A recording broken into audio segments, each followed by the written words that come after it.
Magandang umaga, maayong buntag, good morning everyone. Kumusta naman ang ating mga kumars dyan? Nakapag-almusal na ba ang lahat? Ito na naman tayo sa ating programang Dear DJ, I'm in Love. At meron na tayong caller.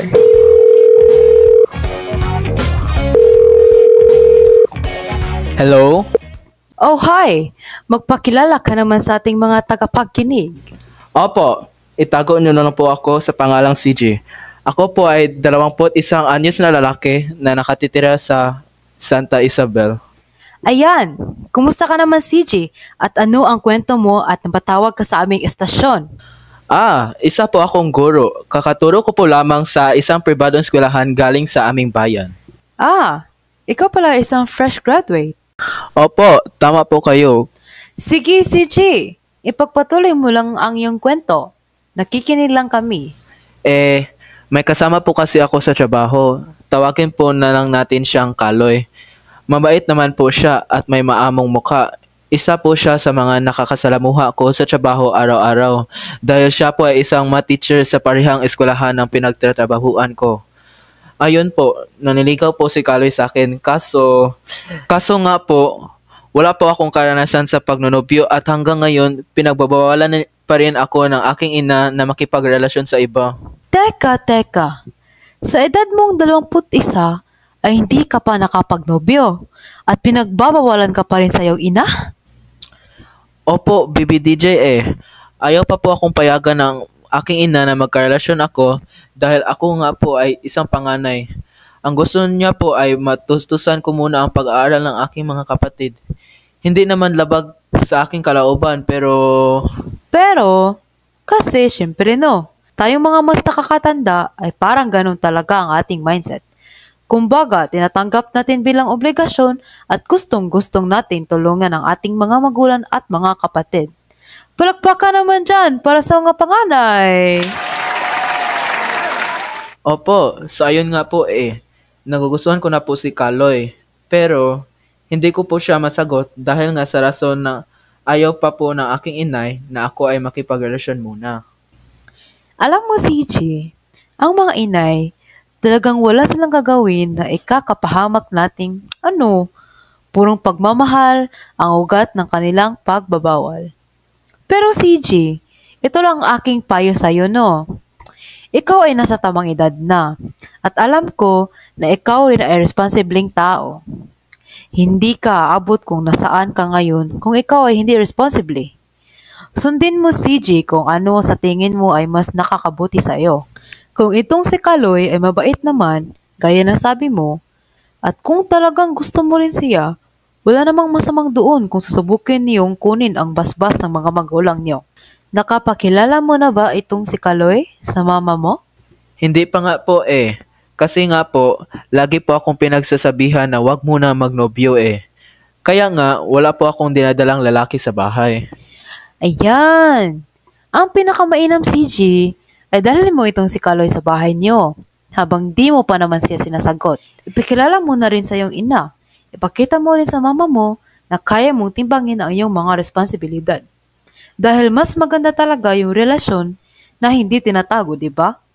Sa tingin ko, CJ, ikakatuwa ng mama mo na wala kang tinatago sa kanya. Opo, BBDJ. Sa tingin ko po, tama po iyan. Nahulog na rin po kasi talaga ako kay Kaloy. At hindi ko na po mapigilan ang sarili ko na isipan po siya araw-araw. Ipakilala mo na ba siyang bilang maniligaw sa mama mo? Opo, pinag-isipan ko na nga po iyan Kailangan ko na lang ng onting push para gawin kaya tumawag na po ako sa estasyon niyo. Ayan!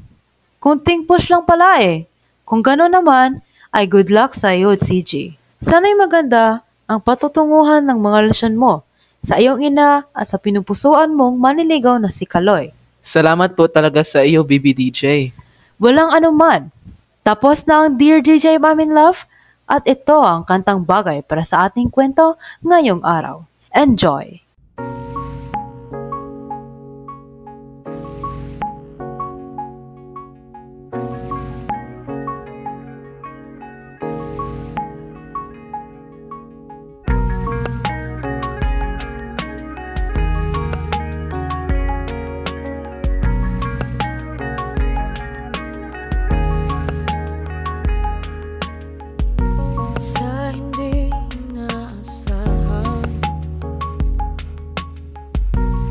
tatakbo ng mga mundo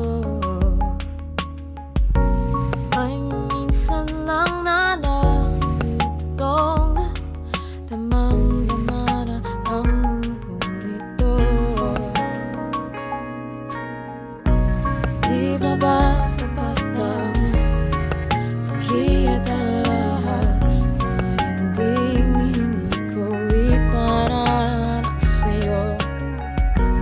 Di binubunyakan ng iyong mata, sumisigaw ng pagsinta. Ba't di papatulan ang pagsulong na kulang? Tayo umaasang hilag at kanluran. Ikaw ang hantugan at bilang kanlungan mo, ko ang sasagip sa'yo.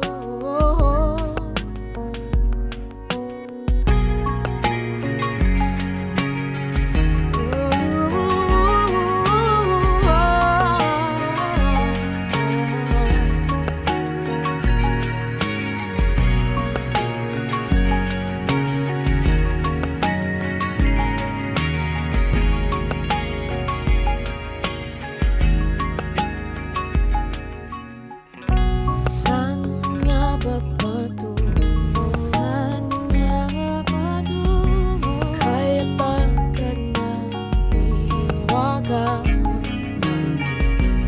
ang bagyo ng tadhana ay dinadala ko sa init ng bisig mo. Ba't di masabihin kung hindi mo maamin? Ipaubaya lang bato sa hangin. Huwag mo ikatakot ang bulong ng damdamin mo. Naririto ako't nakikinig sa'yo.